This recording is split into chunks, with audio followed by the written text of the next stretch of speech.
का है समस्याएं हैं, ठीक है। समस्याओं का मतलब ये है कि हम लोग जो पढ़े हैं उसी के आधार पर थोड़ा केसेस की हम लोग जो है वो स्टडी करेंगे। तो स्टडी के दौरान हम ये जरूर समझ पाएंगे कि हम कितना पानी में हैं और कितना ऊपर हैं। मेरा ये कहने का तात्पर्य नहीं है कि आप पानी में हैं कि आप ऊपर हैं। बस मेरा ये कहने का तात्पर्य है कि एक शिक्षक की भांति मेरा ये फर्ज बनता है कि सिर्फ रट्टू तोता की तरह रटाते हुए बच्चों को चलने में बहादुरी नहीं होती है। शिक्षक का काम यह भी होता है कि वह परीक्षण करता चले कि हमारे जो स्टूडेंट्स हैं वो कितना पानी में हैं, कितना ऊपर है। तो इससे हम ये गौर लगा पाते हैं कि हम जो पढ़ा रहे हैं ये हमारे बच्चों को कितना समझ में आ रहा है, कितना नहीं समझ में आ रहा है। आप लोगों को पढ़ाने के लिए मैं पहले भी बता चुका हूं कि मैं 3 किताबों का सहारा लेता हूं, जिसमें आर.के. बांगिया, अवतार सिंह, कैलाश राय। तो 3 किताबों के समूहों को मिला करके अगर मैं पढ़ा रहा हूं और कोशिश करता हूं कि सरल से सरल भाषा में पढ़ाया जाए, क्योंकि आप सब ज्यादातर यहाँ यूपी से आज जुड़े हुए हैं। अन्य का क्या होता है, जैसे इलाहाबाद यूनिवर्सिटी है, गुजरात यूनिवर्सिटी है, वो लोगों का सिलेबस मैच नहीं करता है। इसमें कुछ चौधरी चरण सिंह यूनिवर्सिटी के बच्चे जुड़ते हैं, कुछ लखनऊ यूनिवर्सिटी के हैं, कुछ उधर उड़ीसा झारखंड वगैरह से जुड़ते हैं। तो ये क्या है, ये सब प्रदेश जो है वो हिंदी भाषित प्रदेश हैं। इनकी बोलचाल की भाषा में अगर इन्हें समझाया जाए तो ज्यादा समझ में आता है। और ला एक ऐसा सब्जेक्ट है, ला, कि वो किताबी ज्ञान से, यानी आप लोग हाई स्कूल इंटर की पढ़ाई जो करते हुए आए हैं, उस इंटर हाई स्कूल की पढ़ाई को आप ताक पे रख दीजिए, क्योंकि अब आपको वो पढ़ाई पढ़नी है जिससे कि आप भविष्य में जा करके किसी का जीवन बना सकते हैं, किसी को फांसी की सजा तक पहुंचा सकते हैं और किसी को जीवन दान भी जो है वो दिला सकते हैं। तो कहने का तात्पर्य ये हुआ कि ला की पढ़ाई जो होती है वो रटने की विद्या नहीं होती, वह एक समझने की विद्या होती है। अगर कोई बच्चा ये सोचता है कि वह रट करके जो है परीक्षा को पास कर लेगा तो वो अपनी गलत फहमी में है, ऐसा कुछ नहीं है। तो चलिए इसी बात पे हम शुरू करते हैं। आप बच्चे ध्यान से सुनेंगे कि एक व्यक्ति है जिसका नाम है खा। खा वार्तालाप के दौरान का से कहता है। खा, मेरी आवाज एक बार आशीष क्लियर कर देना कि I am properly Audible. Sir बहुत बढ़िया आ रही है सर। पीपीटी भी साफ दिखाई दे रही है सर यस सर। ठीक है। तो खा वार्तालाप के दौरान से का से कहता है कि जो व्यक्ति उसकी पुत्री से उसकी सम्मति से विवाह करेगा उसे वह 10,000 रुपए देगा। मैं कहता हूं किसी से कि देखो सुनो भाई, अगर तुम मेरी बेटी से, मेरी बेटी की सहमति से यदि तुम उससे विवाह करोगे तो मैं तुम्हें 10,000 दूंगा। जी नहीं दिख रहा हमारे। क्या हुआ? नहीं दिख रहा है मुझे। टीम हाँ विकास जी, क्या हो गया बड़े दिनों बाद?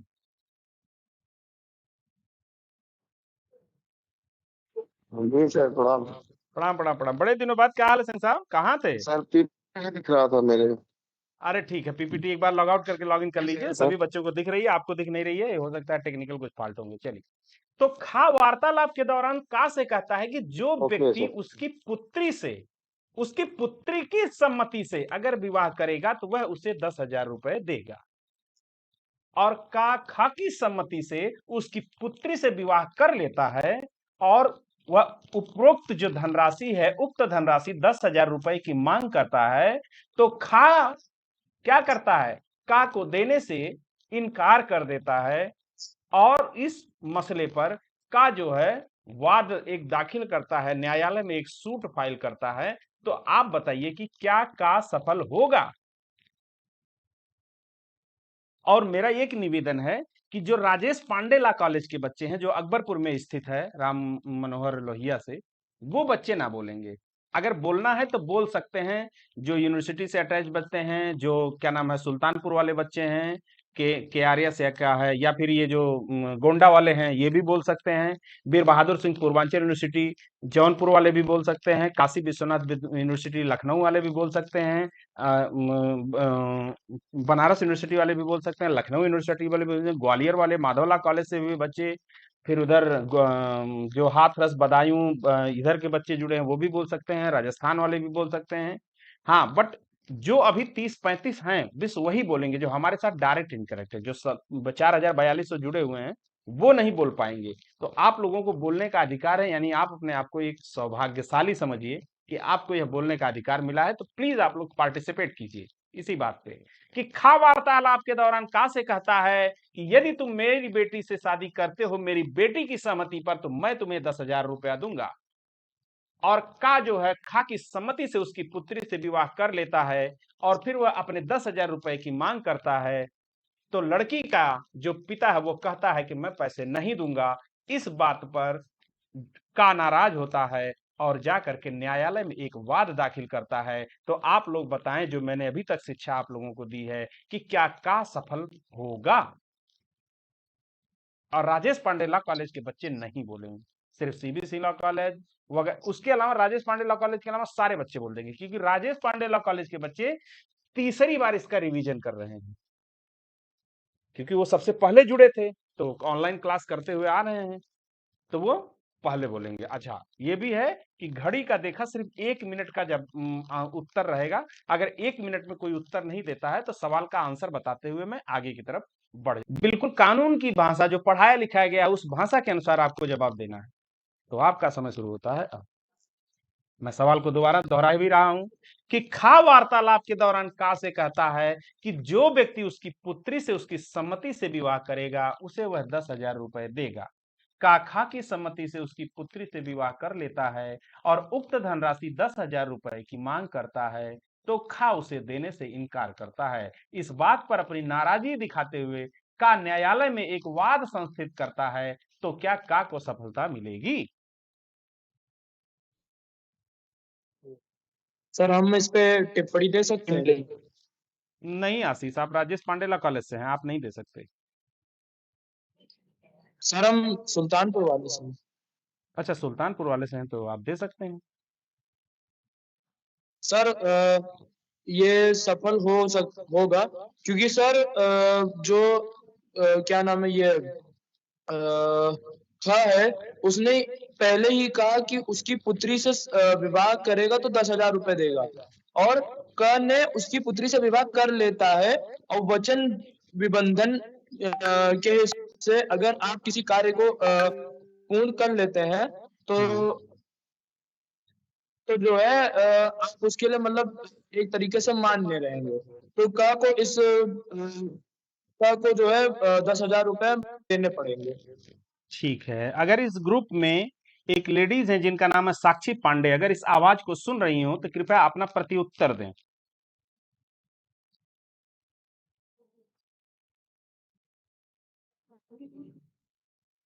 का सफल नहीं होगा क्योंकि खाने वार्तालाप के दौरान कहा था, ना कि उससे लिखित या रजिस्ट्रेटेड किया था, तो काफी सफलता नहीं मिलेगी। थोड़ा और अच्छे से इसको प्रस्तुत करें।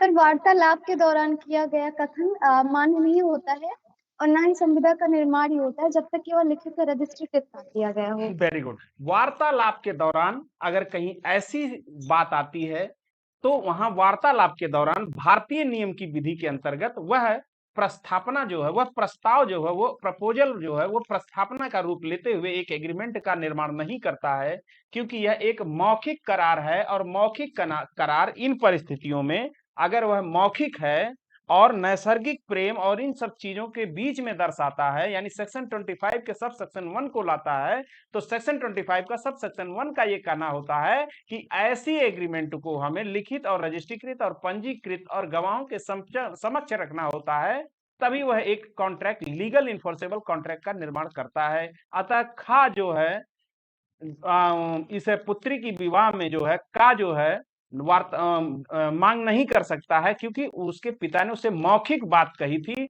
ना कि उसने कोई रजिस्ट्रीकृत या फिर पंजीकृत या फिर गवाहों के समक्ष किसी प्रकार का एग्रीमेंट किया था। तो सुल्तानपुर लॉ कॉलेज से जो भी बालक बता रहे थे, मेरे ख्याल से मेरे प्रत्युत्तर से संतुष्ट होंगे। नीचे इसका विवरण लिखा है, मैंने अपने शब्दों में बताया क्योंकि मैं प्रैक्टिस करता हूं, लेकिन अपने किताबों के शब्दों में अगर समझें तो विधिक प्रस्थापना के लिए आवश्यक है एक लीगल इन्फोर्सेबल कॉन्ट्रैक्ट एग्रीमेंट का निर्माण होने के लिए आवश्यक है कि यह विधिक संबंध सृजित करने के आशय से किया गया हो, और वार्तालाप के दौरान दिया गया आशय का कथन या आशय के इजहार मात्र प्रस्थापना नहीं होता है और इस कारण उसे स्वीकार करने से बंधनकारी प्रतिज्ञा का सृजन नहीं होगा। यानी उसे उस प्रस्ताव को एक्सेप्टेंस करने से वह भले ही उसमें कंसिडरेशन शामिल हो, लेकिन वह एक लीगल इन्फोर्सेबल कॉन्ट्रैक्ट का निर्माण नहीं करेगा और इस कारण इन्हें विधिक प्रस्थापना की श्रेणी में नहीं रखा जा सकता। हाँ, प्रस्तुत समस्या में खान ने वार्तालाप के दौरान 10,000 रुपए का जो कथन दिया था वो केवल आशय का इजहार मात्र था। उसने केवल आशय प्रकट किया था कि यदि तुम मेरी पुत्री से, मेरी पुत्री की सहमति से तुम विवाह करते हो तो मैं तुझे 10,000 रुपया दूंगा। और यह विधिक संबंध सृजित करने से के आशय से न दिए जाने के कारण इसे विधिक प्रस्थापना नहीं माना जा सकता और इस कारण इसे स्वीकार करने से बंधनकारी प्रतिज्ञा का निर्माण नहीं होगा। परिणाम स्वरूप क्या होगा? न्यायालय का को किसी भी सफलता में लाभ नहीं देने देगा। चलिए दूसरा, का अपने तोते को एक प्रस्ताव का पाठ रटाकर बा के पास उसे भेजता है। मैं कहता हूं एक अपने तोते से कि जा मेरे स्टूडेंट के पास जा, अर्जुन के पास जा और जा उसे मेरा संदेश दे करके आ। तो क्या मैंने जो अपने तोते को पढ़ा करके भेजा है, अगर आपके पास वो पहुंच जाता है तो क्या आपके पास वह विधिमान्य प्रस्ताव होगा? राजेश पांडे लॉ कॉलेज अकबरपुर के बच्चे नहीं बोलेंगे, बाकी सब बोल सकते हैं। मैं बता दूं सर? हाँ, कौन? अरुण कुमार सर, न्यू सैनिक लॉ कॉलेज। हाँ, लॉ कॉलेज सैनिक है, ये वहां वाला ना, मुरादाबाद वाला सर। हाँ हाँ, बिल्कुल बिल्कुल, बताओ बाबू। सर ये विधिमान्य नहीं होगा क्योंकि जो प्रस्ताव व्यक्ति कर सकता है, ये पक्षी है ना, ये कैसे कर सकता है सर? ठीक है, समझ गए। कोई और बताए?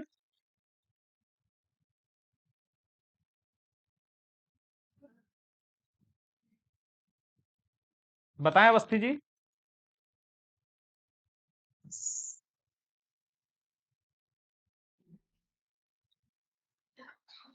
ठीक है, कोई उत्तर नहीं है। राजेश पांडे लॉ कॉलेज का कोई भी बच्चा बोल सकता है।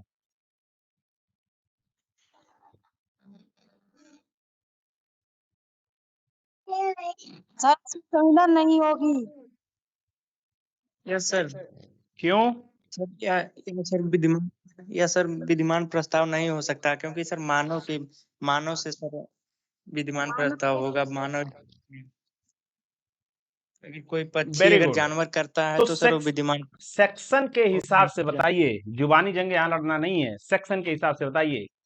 सेक्शन 2 में सब सेक्शन का में प्रस्थापना की परिभाषा स्पष्ट रूप से दी गई है और उस परिभाषा में धारा, हिंदी वाले समझे धारा 2 का, इंग्लिश वाले समझे सब सेक्शन 2 का सब सेक्शन ए में बिल्कुल स्पष्ट रूप से यह कहा गया है कि इस परिभाषा से यह स्पष्ट हो जाता है कि केवल व्यक्ति ही प्रस्ताव कर सकता है। अब व्यक्ति कौन होता है? व्यक्ति जो होता है वो मनुष्य के द्वारा निर्मित व्यक्ति होता है। तो इस प्रस्ताव में जो तोता है, जो तोता द्वारा प्रस्ताव भेजा गया है, वह तोता प्रस्थापना नहीं हो सकता क्योंकि ना तो तोता प्राकृतिक व्यक्ति है और ना ही वो विधिक व्यक्ति है। यानी विधि के जो हमारे लीगल, जो हमारे विधियां हैं, जो हमारे रूल है, रेगुलेशन है, नियम है, कानून है, जो न्यायालय ने हमारे लिए कुछ शर्तें बनाई हैं, वो शर्तें किसी व्यक्ति के ऊपर उसका निर्माण होता है, किसी व्यक्ति के ऊपर वह अप्लाई किया जाता है, ना कि किसी जानवर या किसी पक्षी के ऊपर अप्लाई नहीं किया जा सकता है। इसलिए ना तो वह तोता एक प्राकृतिक व्यक्ति ही है और ना ही वह एक विधिक व्यक्ति है। तो इस कारण उसकी बातों का कोई मान्य नहीं होगा। वह एक अभिकर्ता होकर भी एक प्रस्थापना नहीं कर सकता है, उसकी प्रस्थापना विधिमान्य नहीं होगी। ठीक है, नेक्स्ट। का भारत में नौकरी करता है, का भारत में नौकरी करता है और अपनी खा के साथ इंग्लैंड में छुट्टियां व्यतीत करने जाता है। बहुत इंपॉर्टेंट केस है ये बहुत इंपॉर्टेंट वाल्फर बनाम वाल्फर का केस है ये। और पिछले 10 वर्षों से देखा गया है कि बीए एलएलबी के एक नहीं तो एक वर्ष छोड़ करके ये आता ही आता है। हाँ, शब्दों का फेर हो सकता है, लेकिन बाकी चीज इसमें पूछा गया कि का भारत में नौकरी करता है, का भारत में नौकरी करता है और अपनी पत्नी खा के साथ इंग्लैंड में छुट्टियां व्यतीत करने जाता है और वहां उसकी पत्नी बीमार पड़ जाती है और वह इंग्लैंड में ही रहकर अपनी पत्नी का इलाज कराता है और ऐसी स्थितियां आ जाती हैं कि फिर उसे वहां से वापस जो है का को नौकरी करने भारत आना पड़ता है। लेकिन आते वक्त वो अपनी पत्नी को वचन दे करके आता है कि मैं प्रत्येक माह पर मंथ मैं आपको आपके दवा के खर्चे के लिए 100 पाउंड भेजता रहूंगा। कुछ समय वह रकम तो भेजता है परंतु बाद में भेजना बंद कर देता है। इसमें पत्नी खा जिसका नाम है, पत्नी नाराज होकर अपने पति के ऊपर नाराज होकर न्यायालय में जाकर के एक वाद दाखिल करती है, उसके खिलाफ सूट फाइल करती है, विरुद्ध मुकदमा दायर करती है, तो क्या उसे सफलता मिलेगी? राजेश पांडे लॉ कॉलेज के अलावा दूसरे बच्चे बोल सकते हैं। और मैं बताऊं? कौन? अरुण कुमार। नहीं, अरुण कुमार आप एक बार बोल चुके हैं। कोई और? खुशबू आपके क्या है, कोई दिक्कत है क्या आपको बोलने में? नेटवर्क प्रॉब्लम है। आवाज तो आपकी आ रही है, नेटवर्क प्रॉब्लम कहाँ से है?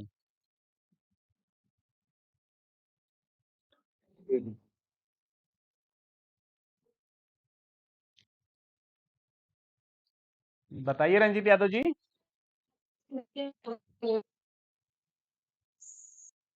अरे जो ठीक है खा भाई, है, जो मैं पत्नी है उसको न्याय नहीं है। हाँ, क्यों?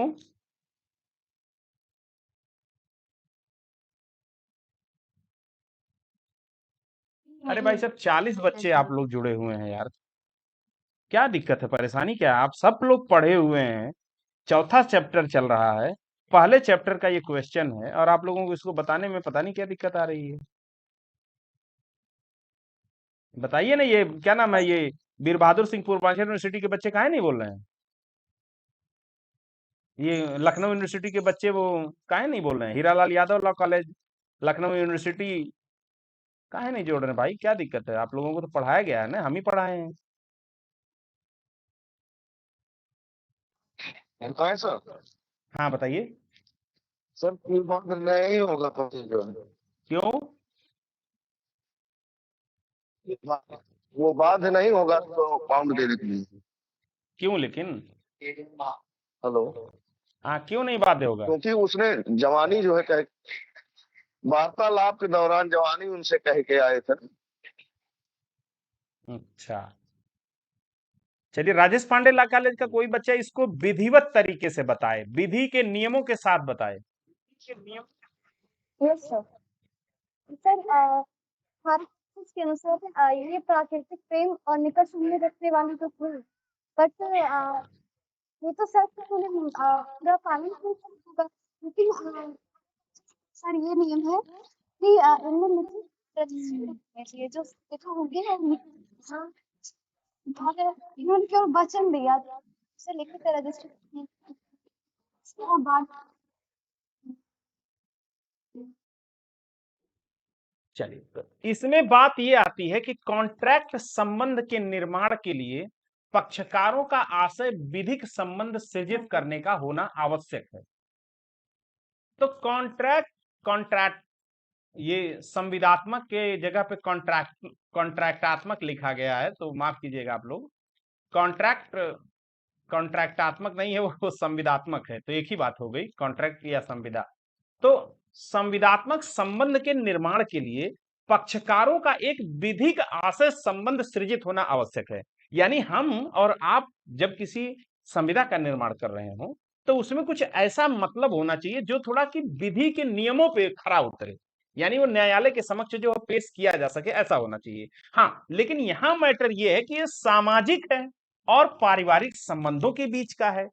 तो सामाजिक और पारिवारिक संबंधों के सृजित करने का जो संबंध में जो उपधारणाएं दी जाती हैं उसमें सेक्शन 25 का सब सेक्शन 1 आ जाता है और वो कहता है कि जहां पे नैसर्गिक प्रेम और स्नेह ऐसे मुद्दों का जिक्र आ जाता है, ऐसे रिश्ते जिक्र आ जाते हैं जो एकदम नजदीक के होते हैं, मामा मामी का, चाचा चाची का, चाचा भतीजे का, तो मियाँ बीबी का, भाई बहन का, भाई भाई का, बहन बहन का, तो ऐसे जब संबंध आ जाते हैं तो वहां पे जो संविदा होती है वो पंजीकृत होनी चाहिए, रजिस्ट्रीकृत होनी चाहिए, अदरवाइज वो जो है लीगल नहीं मानी जाएगी।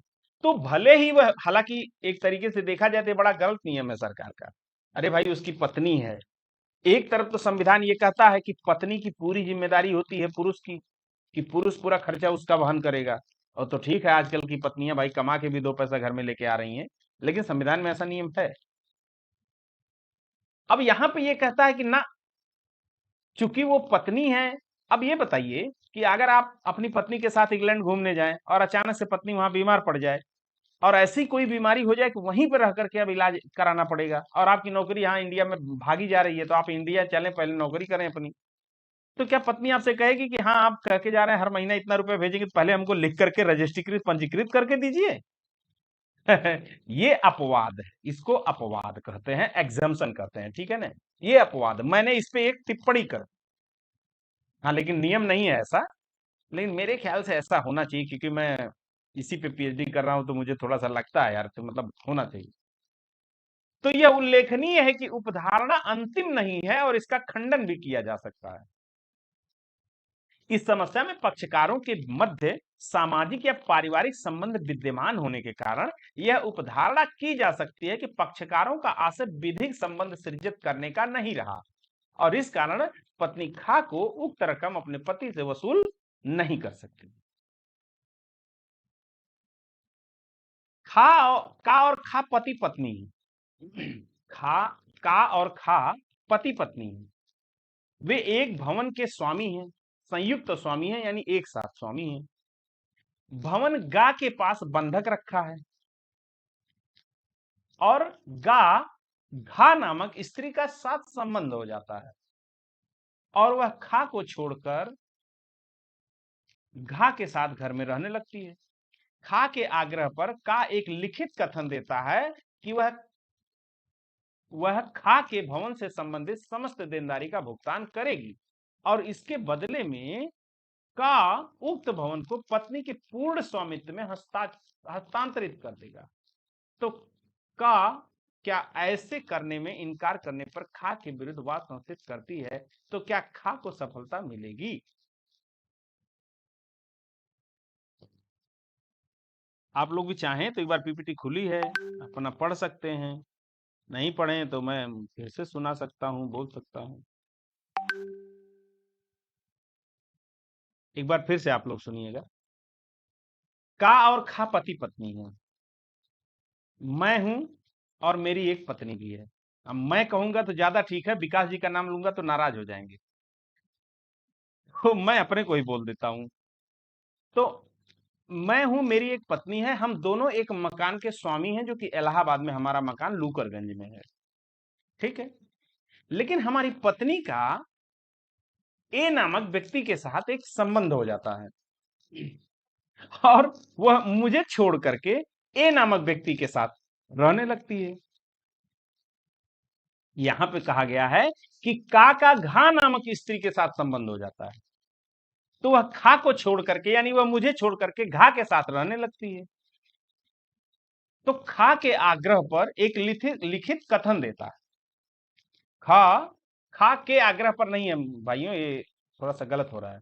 खा के आग्रह पर का लिखित कथन देता है कि खा भवन से संबंधित सब, अच्छा चूंकि उस भवन जो है वो जो है थोड़ा लोनिंग पे है, लोन चल रहा है बैंक का, तो कहती है कि देखो जो समस्त जो उसकी देनदारी होगी उसका वो भुगतान करेगी, और इसके बदले में का उक्त भवन पत्नी के पूर्ण स्वामित्व में हस्तांतरित कर देगा। तो का के ऐसा करने से इनकार करने पर खा का के विरुद्ध वाद संस्थित करता है, क्या खा को सफलता मिलेगी? देखिए मैं इस शब्दों को चाहूं तो अभी नाम दे सकता हूं कि राम श्याम घनश्याम, जल्दी समझ में आए। ये का खा बार बार इसीलिए लिखा गया है क्योंकि आज मैं सरल तरीके से समझा दूंगा, तो का खा आपके जब एग्जाम में आएगा तो वहां का खा ही लिखा रहेगा, तो समझने में दिक्कत होगी। तो आप लोग चाहें तो कागज कलम अगर लेकर के बैठे हैं तो आप लोगों को ये होना चाहिए कि तुरंत अगर का खा की कहीं बात होती है तो तुरंत एक पेन चला करके, रफ चला करके उस पर फटाफट एक्सरसाइज जो है वो कर लें। उससे क्या होगा कि केस बनाने में और समझने में भी आसानी होगी। तो का और खा पति पत्नी है, गा एक तीसरा व्यक्ति है। का और खा के बीच में एक घर बना दीजिए। का और खा इस घर के दोनों मालिक हैं। खा पत्नी का रोल कर रही है, का पुरुष का रोल कर रहा है। अब आगे क्या कहता है, भवन गा के पास बंधक है, लेकिन ये मकान चूंकि का और खा ने मिल करके कुछ कर्ज लिया है, तो एक गा दूसरा व्यक्ति है जिसके पास इन लोगों ने इस घर को कब्जे के तौर पर रखा हुआ है। तो मकान का और खा का है, लेकिन वो कब्जा किसके पास है, गा के पास है।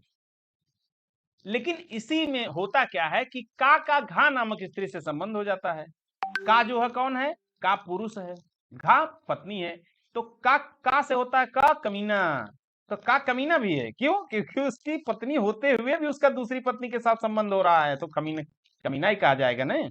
तो का जो है वो घा नामक एक दूसरी औरत के साथ संबंध। अब देखिए, का खा पति पत्नी है, का पुरुष है, खा पत्नी है, घर गा के पास रखा हुआ है, लेकिन घा से उसका संबंध हो जाता है और वह खा को छोड़कर, यानी का अपनी पत्नी को छोड़कर जो नई पत्नी बना लिया है, घा के पास रहने के लिए चला जाता है।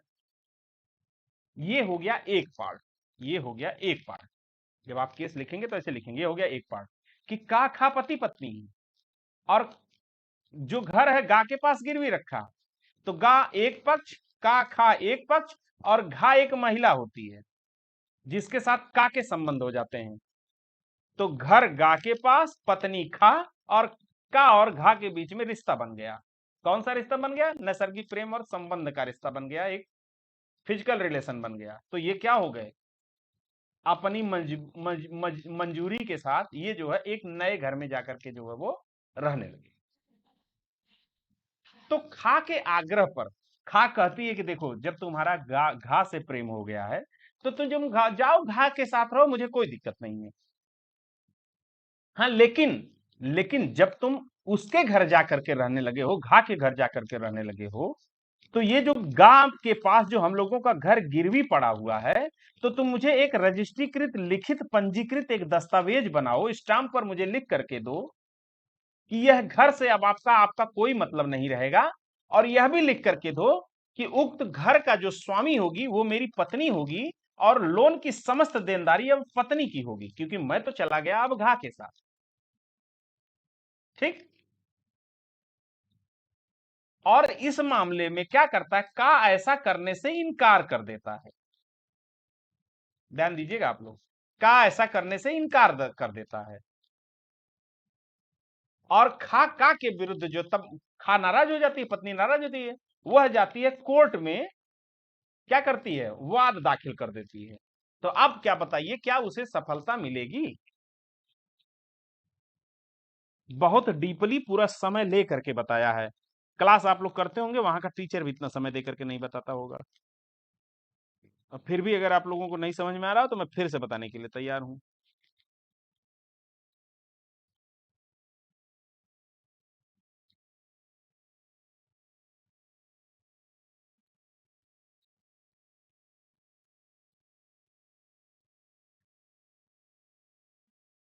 अरे ठीक है भाई, राजेश पांडेला कॉलेज वाले ही बोले।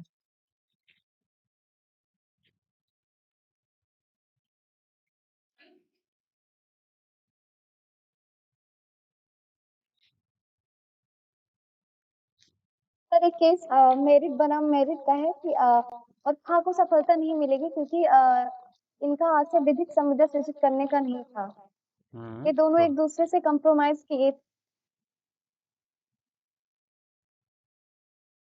हाँ, थोड़ा और अच्छे से इसको स्पष्ट कीजिए।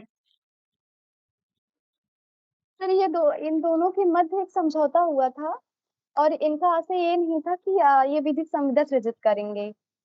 और उनके हस्बैंड का दूसरे के साथ अफेयर हो गया, वे दोनों सेटल हो गए और इनको ये घर दे दिए कि आप इस घर के देनदारी का भुगतान करेंगी, अतः आप इस घर की स्वामिनी बन सकती हैं। Very good. इस समस्या को हमने पढ़ा था मेरिट बनाम मेरिट, जो 1970 का केस था, WLR 1211 नंबर का केस था। इस केस में इसको बहुत अच्छे से बताया गया था। यह था कि बंधनकारी प्रतिज्ञा, एक लीगल इन्फोर्सेबल कॉन्ट्रैक्ट का निर्माण होने के लिए विधिक संबंध सृजित करने का आशय होना जो है वो आवश्यक होता है। अब फिर यहां पे यही बात आ जाती है कि वो दोनों क्या हैं, पति पत्नी। तो पारिवारिक या सामाजिक संबंधों में किए गए करार के संबंध में यह उपधारणा दी जाती है कि पक्षकारों का जो आशय है वो विधिक संबंध सृजित करने का नहीं था।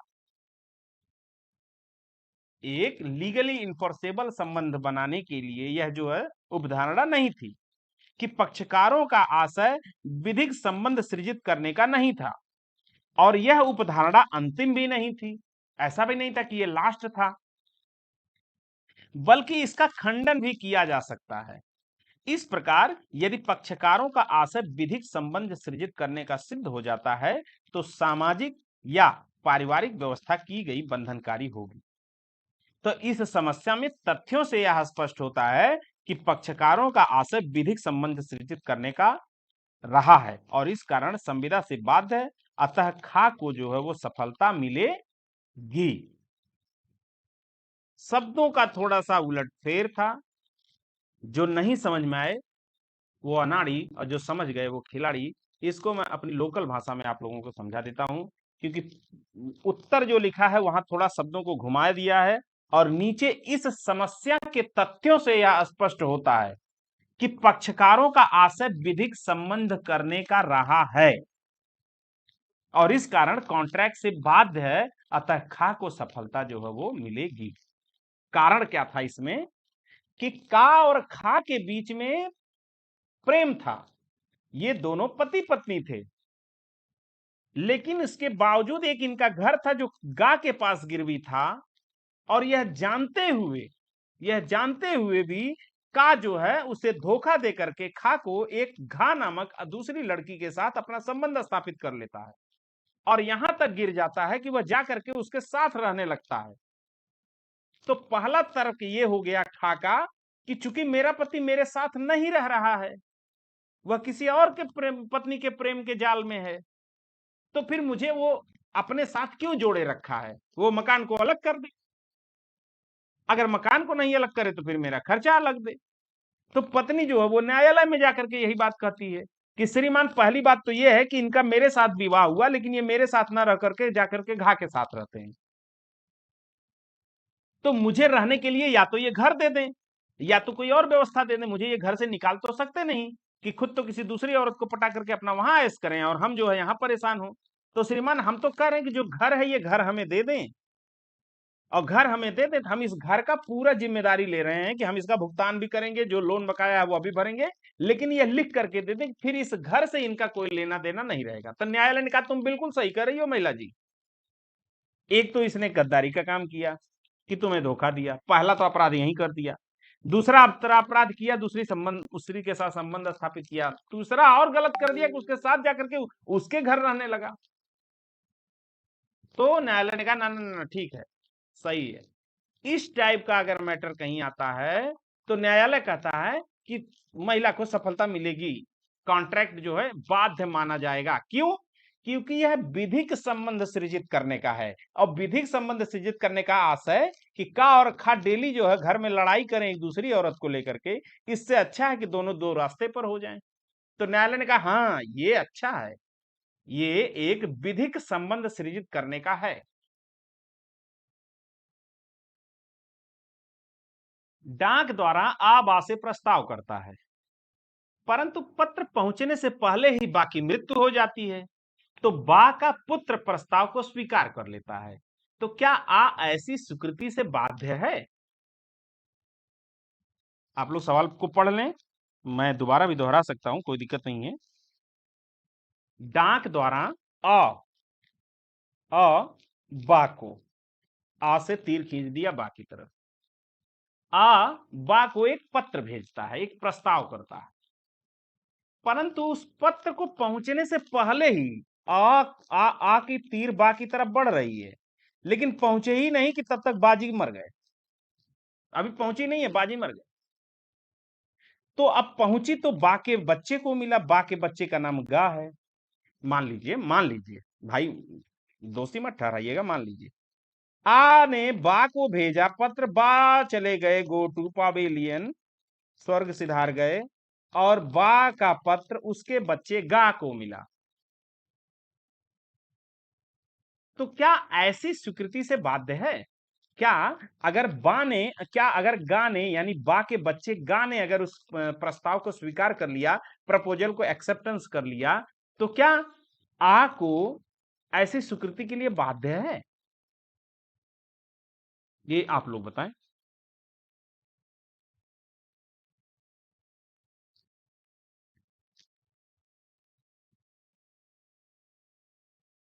हाँ, ऐसे स्वीकृति से बाध्य नहीं होगा, क्योंकि मात्र प्रस्थापना का प्रतिग्रहण कर लेने से विधिमान संविदा का सृजन नहीं हो जाता है।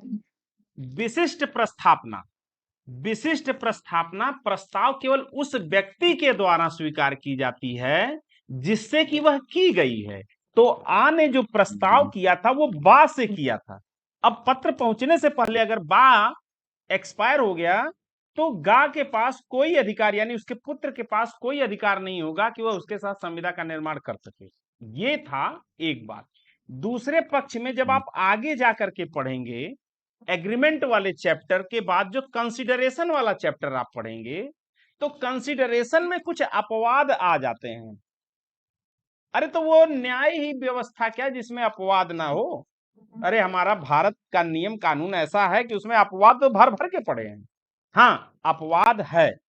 जब आप आगे चल करके पढ़ेंगे तो आप लोगों ने शायद पढ़ा भी है कि जब किसी जमीनी विवाद का मैटर आ जाता है, किसी जमीनी प्रॉपर्टी ऋण का मतलब आ जाता है, तो जो उत्तराधिकारी होता है यानी कि जो भी उत्तराधिकारी होता है उसकी प्रॉपर्टी का, वह देनदार हो जाता है। तो जब प्रॉपर्टी से रिलेटेड कोई जिक्र आता है तो वहां पे क्या होगा?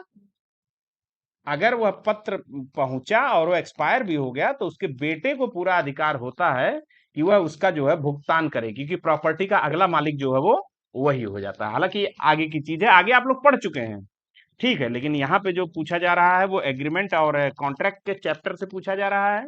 इसी टाइप का क्वेश्चन आपके मतलब एग्जाम में भी पूछा जाता है, तो ठीक है, अच्छी चीज है। चलिए, मैकमिलन एंड सन्स नामक कंपनी दवा बनाती है। ध्यान से सुनिएगा आप लोग। और ये हमें बता कार्बोलिक बनाम क्या नाम है याद नहीं आ रहा यार, कार्लिक बनाम कार्बोलिक का वाद है ये। दो केस हमने अभी इंपॉर्टेंट आप लोगों से चैप्टर में डिस्कस किया है। एक डिस्कस किया है कि क्या नाम है वाल्फर बनाम वाल्फर का। दूसरा हमने जिक्र किया है कार्बोलिक बनाम कार्लिक बनाम कार्बोलिक का। और तीसरा हमने अभी शायद रात में ही कल रात को पढ़ाया था, वो था धर्मोदास वर्सेस मोहरी बीबी का। तो ये तीन मोस्ट एंड मोस्ट इंपॉर्टेंट में इंपॉर्टेंट है, इनको एकदम रट्टू तोता की तरह जो है पढ़ लीजिएगा। तो ये जो केस है ये कार्लिक बनाम कार्बोलिक के वाद से है कि मैकमिलन एंड सन्स नामक दवा कंपनी दवा बनाती है और कंपनी यह विज्ञापन देती है कि उसके द्वारा जो दवा बनाई गई है, जो कफ सिरप बनाया गया है, अगर कोई उस कफ सिरप को पीता है और दिन में 4 बार 2 सप्ताह तक अगर उसको पीता है लेता है तो उसे ज्वर नहीं होगा। यदि इसके बाद भी उसे ज्वर हो जाता है और यह सिद्ध हो जाता है कि उसे ज्वर हो गया तो कंपनी उसे 1000 रुपए का इनाम देगी। और कंपनी यह भी कथन देती है कि इसके लिए इलाहाबाद बैंक में उसने 1000 रुपया 10,000 रुपया पहले ही जमा कर दिया गया है। तो क्या निर्देश के अनुसार क्या करता है का निर्देश के अनुसार प्रयोग करता है। एक व्यक्ति है का लिखा है, वो गलती से का लिखा है, वो का है बच्चों। तो का जो है या रमेश निर्देश के अनुसार उस दवा को प्रयोग करता है और उसे जो है मलेरिया हो जाता है। और इसके तहत वह जो है क्या करता है, न्यायालय में वाद प्रस्तुत करता है। तो क्या ऐसे में एक संविदात्मक संविदा का जो है वो निर्माण होगा?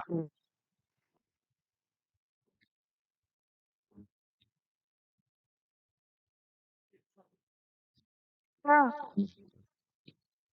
हाँ बताइए। हाँ। आपकी आवाज के अलावा भी अदर आवाजें आ रही हैं सर, डिस्टर्बेंस हो रहा है।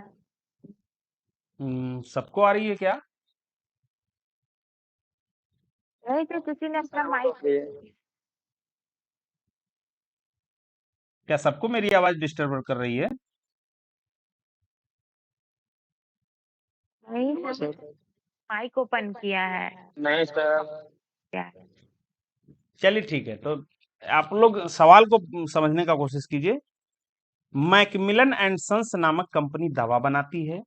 कंपनी यह एक न्यूज़पेपर के माध्यम से विज्ञापन देती है कि यदि मेरे कंपनी द्वारा बनाए गए कफ सिरप को कोई एक दिन में 4 बार 2 सप्ताह तक अगर पिएगा और उसे यदि ज्वर हो जाता है या खांसी हो जाती है, जुकाम हो जाता है और वह यह सिद्ध कर देता है कि उसकी दवा पीने के बाद उसे जुकाम हो गया, तो उसे 1000 रुपये इनाम दिया जाएगा।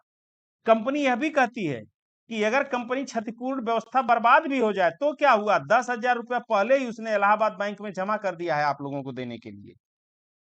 और फिर एक ए नामक व्यक्ति या का नामक एक व्यक्ति है जो दवा लेता है और वह बीमार पड़ जाता है, तो क्या का जो है 1000 रुपया पाने का अधिकार है? उसे अधिकार मिलेगा, न्यायालय इस पे। हाँ बताइए। नहीं, राजेश पांडे ला कॉलेज के अलावा बोले भाई, राजेश पांडे ला कॉलेज वाले बच्चे नहीं बोले और बाकी बोले।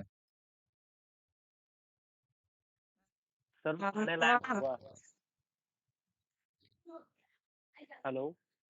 हाँ बताइए अरुण कुमार। हेलो। मैं बताऊं इसके बारे में? एक पाने की अधिक हेलो। हाँ बताइए। Hello sir. सर वो पाने के लायक होगा। लायक होगा, ठीक है। और कोई बताएं? रूपक कुमार मैं मिश्रा बताऊं जी। सर? हाँ रूपक कुमार मिश्रा जी जी सर। बताएं। रूपक कुमार मिश्रा जी कहाँ के रहने वाले हैं? सर हम बहराइच डिस्ट्रिक्ट से हैं। हाँ कहाँ से? बहराइच डिस्ट्रिक्ट से सर, बहराइच डिस्ट्रिक्ट से। कॉलेज कौन सा है आपका? सर मेरा कॉलेज तो वैसे लखनऊ यहाँ बहराइच है, संजीवनी लाल कॉलेज। अच्छा अच्छा अच्छा और अच्छा सर राम मनोहर लोहिया से अटैच्ड है। अच्छा अच्छा अच्छा अच्छा। ठीक है, आप मेरे पर्सनल व्हाट्सएप पे जरा सा हाई लिख करके भेजिएगा, मुझे कुछ और भी बात आपको करनी है गोंडा के विषय में। ओके। बताइए अगर जो है। हाँ सर, हमें तो लग रहा है वो पाने के लायक होगा। नहीं, ऐसे नहीं जवाब देना है बाबू। ऐसे जाकर के पेपर में लिख दोगे क्या? हाँ हाँ पाने का लायक होगा, उसे अधिकार मिलेगा, ऐसे नहीं लिख सकते ना। थोड़ा कानूनी दाव पेच की भाषा में बताइए। जी सर, जी सर। क्वेश्चन जो स्क्रीन पे हमको इसमें दिख रहा है, वो क्वेश्चन जो आप कर रहे हैं वो नहीं दिख रहा है ना, तो क्वेश्चन हम लोग थोड़ा पढ़ने में डिफिकल्ट आ रहा है, उसे स्क्रीन पे शो करिए। चलिए मैं ऐड में दिया गया था कि मतलब कि अगर उसे उस सिरप से मतलब कि बीमारी ना हो लेकिन उसे मलेरिया हो गया, तो सर इस दौरान जब जब कोई व्यक्ति किसी ऐड में जैसे ऐड में दिया तो उसने उस दवा को यूज भी किया ना सर, तो यूज किया तो मतलब उसने उसका प्रतिग्रहण कर चलिए लिया। ठीक है। यह समस्या जो है एक जनरल ऑफर से संबंधित है और जनरल ऑफर के केस में यानी सामान्य प्रस्तावना जब पढ़ा रहा था मैं, तो सामान्य प्रस्तावना में आपने यह जरूर पढ़ा था कि सामान्य प्रस्तावना जिसको हम कहते हैं वह सामान्य लोगों के लिए होती है, यानी वह विशिष्ट प्रस्तावना ना होकर के सामान्य प्रस्तावना जो होती है वो पूरे जन साधारण के लिए, जन समुदाय के लिए होती है। लेकिन अगर संविदा के लिए कहा, वो प्रस्ताव तो जनसाधारण के लिए होता है, प्रस्ताव तो पूरी जनता के लिए होता है, लेकिन अगर उसमें हम कहीं पे ये बात लाते हैं कि संविदा कहां होगी, तो संविदा उन्हीं के साथ होती है जो उनकी शर्तों को पूरा करता है। तो यहां जो जहां रामबाण सुरमा की कंपनी में जो मैंने आपको वादा किया था, वहां एक शर्त दिया था कि यदि मेरा रामबाण सुरमा आप लेते हैं और दिन में 4 बार अपनी आंखों में लगाते हैं और 15 दिनों के अंदर अगर आपको ऐसी दिक्कत हो जाती है तो मैं 1000 रुपए दूंगा, पहली शर्त। दूसरा मैंने कहा कि यदि मेरी कंपनी बर्बाद भी हो जाए तो मैंने 10,000 1,00,000 रुपया पहले ही इलाहाबाद बैंक में जमा करके रख दिया है, यह मेरी दूसरी शर्त।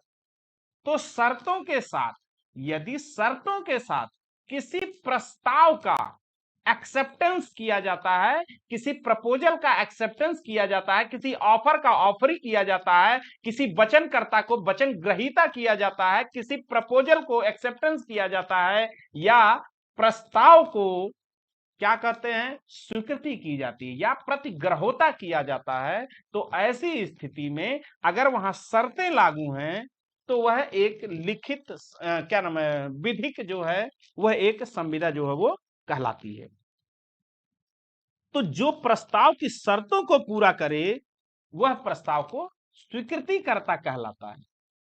और यदि शर्तों के साथ अगर कोई ऑफर किया गया है, प्रपोजल दिया गया है, तो वह एक इनविटेशन ना हो करके एक ऑफर का रूप ले लेता है, एक प्रस्ताव का रूप ले लेता है। और यूज करने वाला व्यक्ति क्या होता है, प्रतिग्रहीता बन जाता है, एक्सेप्टेंस बन जाता है, ऑफरी बन जाता है। तो इस समस्या में का ने कंपनी द्वारा दिए गए प्रस्ताव की शर्तों को पूरा करके प्रस्ताव को स्वीकार कर लिया, जिससे कि बंधनकारी संविदा का जो है वो निर्माण हो गया। समझ गए आप लोग? जरा सा पानी पी ले यार।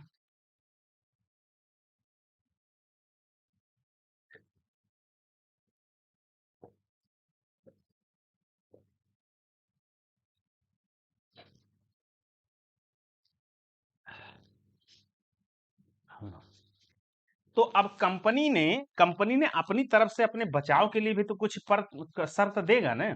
ऐसा तो है नहीं कि वो आपने कोर्ट केस किया वो मान लेगी। उसने अपने बचाव में जो पक्ष रखा था, उसने यह रखा कि अपना तर्क देते हुए कहा कि श्रीमान, हमने जो शर्त रखी थी वो तो हमने अपनी व्यवसाय की बिक्री को, अपनी सेल को बढ़ाने के लिए कहा था, उस आशय से हमने उस शर्त को दिया था। तो न्यायालय ने कहा यह भी ठीक है, लेकिन जो तुम अपनी शर्तों में ये कह रहे हो कि मैं ये 10,000 रुपए या 1 लाख रुपए इलाहाबाद बैंक में अलग से जमा करके रखा हूं, यह कथन जो है स्पष्ट कर देता है कि कंपनी ने अपने प्रस्ताव को गंभीरता पूर्वक लिया है। और अगर गंभीरता जैसे शब्द अगर जुड़ रहे हैं तो जज ने कहा कि यहां संविदा सृजित करने का आशय था, अतः अगर संविदा सृजित हुई है तो का को सफलता मिलेगी और उसको उक्त रकम जो है वो आपको देना पड़ेगा। हाँ, इस तथ्य को हम कार्लिक बनाम कार्बोलिक स्मॉल बॉल कंपनी 1893 का एमसी एसी 256 के तहत का ये वाद है, जिसमें हम ऑलरेडी इसको जो है वो अपने बुक को पढ़ते हुए हम इसको पढ़ चुके हैं।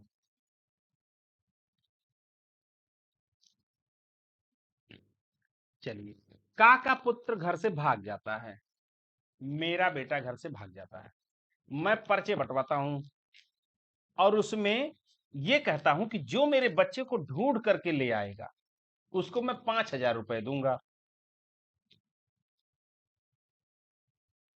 तो इसमें होता है एक व्यक्ति जिसका नाम है खा, वो मेरे बेटे का को खोजता है और उसे खोजने के दौरान वो इलाहाबाद रेलवे स्टेशन पर उसे देखता है और उसे घर ना पहुंचा करके रेलवे के जो पुलिस अधिकारी हैं उनको सुपुर्द कर देता है। और इसकी सूचना वह मुझे तार के द्वारा दे देता है कि सर, जो आप बेटा आपका खो गया था मैं उसको पाया हूं और मैंने जो है इलाहाबाद रेलवे स्टेशन पे इलाहाबाद रेलवे को सुपुर्द कर दिया है। फिर वो अपने इनाम के लिए दावा करता है कि सर, आपने कहा था मैं 5,000 रुपया दूंगा, तो आपको बेटे को मैंने पुलिस के सुपुर्द कर दिया है, घर तो नहीं ला पाया लेकिन सुपुर्द कर दिया है, तो मुझे मेरा जो है वो पैसा चाहिए। पैसा ना मिलने पर वो न्यायालय में जाता है। तो आप निर्णय दीजिए जज बन करके, क्या होगा ऐसे में? राजेश पांडे ला कॉलेज वाले बच्चे नहीं बोलेंगे।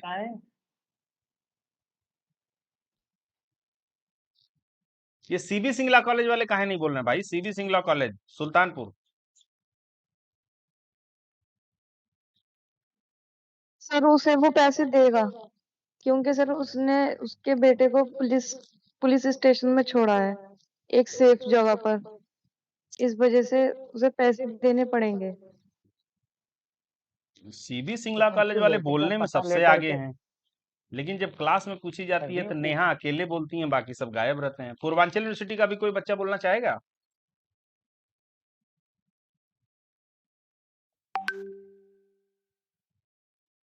खुशबू जी बोलना चाहेंगी?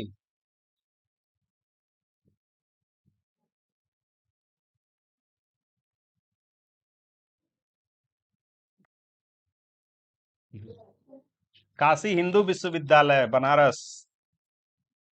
गायब है सब एकदम, क्या है मतलब। ठीक है, बताइए भाई कोई। मैं बताऊं सर? बताइए, रविनंदन अवस्थी जी बताएं।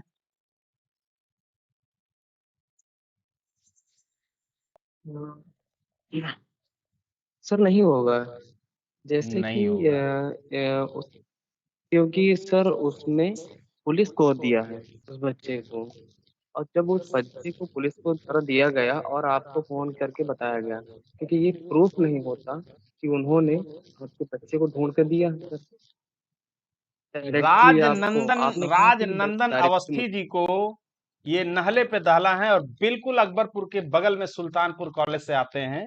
इनको नहले पे दहला दिया जाए, कोई राजेश पांडे लॉ कॉलेज का इनके उत्तर पर प्रति उत्तर अपना दे।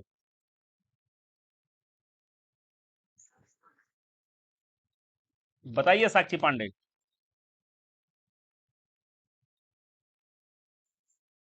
सर ये केस हरभजन लाल बनाम हरचरण लाल का है। न्यायालय ने निर्णय दिया कि वादी इनाम पाने का हकदार था, क्योंकि प्रस्थापना के ज्ञान के बिना प्रतिग्रह विद्यमान नहीं होता है और सामान्य प्रस्थापना की दशा में शर्तों को पालन करना ही उसका प्रतिग्रहण माना जाता है। जी। इस केस में सर वह इनाम पाने का हकदार है। लेकिन ये जो आपके पड़ोसी मुल्क सुल्तानपुर से कह रहे हैं, ये तो कह रहे हैं कि नहीं, उसे तो पुलिस के पास छोड़ दिया था। पता नहीं सर, उस बाप को कोई जरूरी काम था इसलिए वो उसने छोड़ दिया। उससे उसने छोड़ा। जो पुलिस वाले होते हैं, जो पुलिस होती है वो क्या होती है, मतलब कि वो मतलब जनता की सेवा करने के लिए होते हैं ना। तो ऐसे सिलसिले में ये थोड़ी ना हो सकता है कि मतलब कि जो वो मतलब इनाम पाने के हकदार नहीं है। पुलिस तो अच्छा तो नाम देगा, ये बताइए। चलिए, कोई अच्छा तो बात आपको नहीं है। पुलिस के द्वारा मिला। राजनंदन क्या था नाम? आप जरा आए एक बार। ये बताइए, आप रविनंदन। क्लास करते हैं कि नहीं करते हैं? सर प्रैक्टिस करते हैं इस समय। वीकली में 2 बार जाते हैं, 2-3 बार। काफी दूर है सर। नहीं तो आप क्लास किया कीजिए, और नहीं क्लास करते हैं तो ये राजेश पांडे, सॉरी, राम मनोहर लोहिया से यूनिवर्सिटी से संबंध, यहाँ बहुत सारे बच्चे जुड़े हुए हैं। आप भी लगता है उसी यूनिवर्सिटी से संबंधित हैं। सर फर्स्ट डे है आज। अच्छा, फर्स्ट डे है, तभी तो हम भी कहे हमारी क्लास में बच्चा है, ऐसा कैसे हो सकता है। तो ये है नहीं कि सर आप फर्स्ट डे है। फर्स्ट डे है, कोई बात नहीं है। आप क्लास ज्वाइन कीजिए डेली। सर कुछ दिन में आप अपने अंदर काफी बदलाव देखेंगे। तो सामान्य प्रस्थापना या प्रस्ताव जनसाधारण को दिया जाता है, ये तो आप लोगों ने जो है सुना था।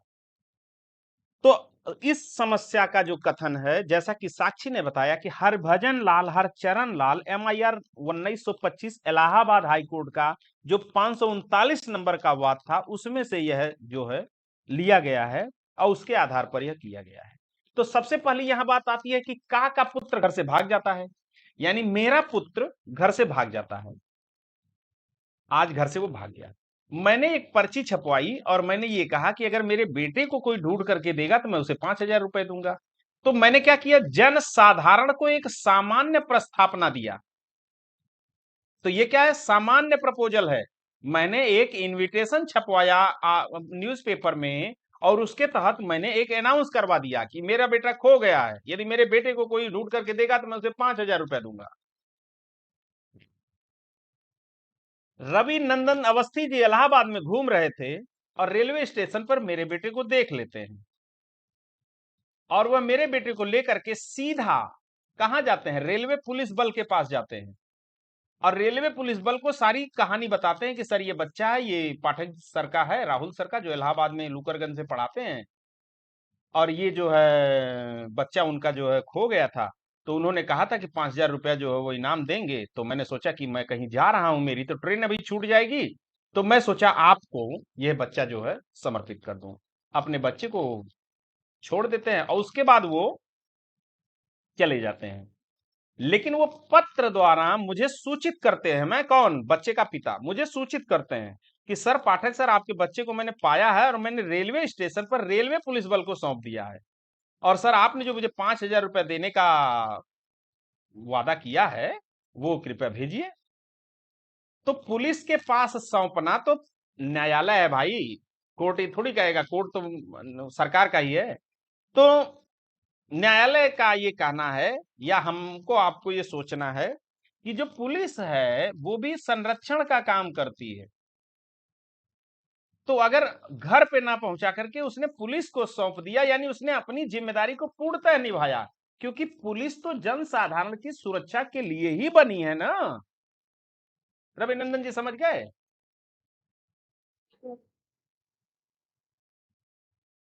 तो उसके पास पूरा अधिकार होगा, पूरी तरह से समझ गए सर जी। हाँ, तो उसके पास ये पूरा अधिकार होगा कि वह एक न्यायालय में वाद दाखिल कर सकता है, सूट फाइल कर सकता है अपने इनाम को पाने के लिए। तो नीचे लिखिया भी है, देखिए कि सामान्य प्रस्थापना या प्रस्ताव साधारण जन साधारण को दिया जाता है, परंतु कॉन्ट्रैक्ट उस व्यक्ति के साथ हो चाहे जो प्रस्ताव को प्रस्तावना के साथ शर्तों को पूरा करता है। तो इस समस्या में खा का के पुत्र को अपने का के घर तो नहीं लाया, परंतु रेलवे स्टेशन को सुपुर्द कर दिया और का को तार द्वारा यानी पत्र के द्वारा इसकी सूचना देकर उसने प्रस्ताव प्रस्तावना की शर्तों को पूरा कर दिया और इस कारण वह इनाम प्राप्त करने का हकदार है। का यह तर्क महत्वहीन है कि खा अपने पुत्र को घर नहीं लाया, इस कारण वह इनाम पाने का हकदार नहीं। ये गलत बात होगी अगर वो ये कहेगा। कौन? अगर मैं ये कहूं कि ये गलत बात है कि तुम मेरे बच्चे को घर नहीं लेके आए, पुलिस को दे दिए, मैं तुम्हें इनाम नहीं दूंगा, नहीं, ये तर्क जो है वो महत्वविहीन हो जाएगा और न्यायालय इसे जो है वो खारिज कर देगा। चलिए, तो हाँ देखिए लिखा भी है कि इस समस्या के तथ्य हरचरण लाल के वाद में मिलता है, जो AIR 1925 का केस है, जो इलाहाबाद 539 के वाद के तथ्य के समान है। इस वाद में न्यायालय ने लड़के के पिता का यह तर्क अस्वीकार कर दिया कि वादी लड़के को उसके घर नहीं लाया था और इस कारण वह घोषित इनाम की रकम उनके पास देने का दायी नहीं था। न्यायालय ने निर्णय दिया कि लड़के को पुलिस के सुपुर्द होने उसका पिता तार द्वारा सूचना देने प्रस्ताव की शर्तों को पूरा कर दी, परिणाम स्वरूप वह हकदार होगा। चलिए, इसी के साथ आप लोगों को बहुत बहुत धन्यवाद। अब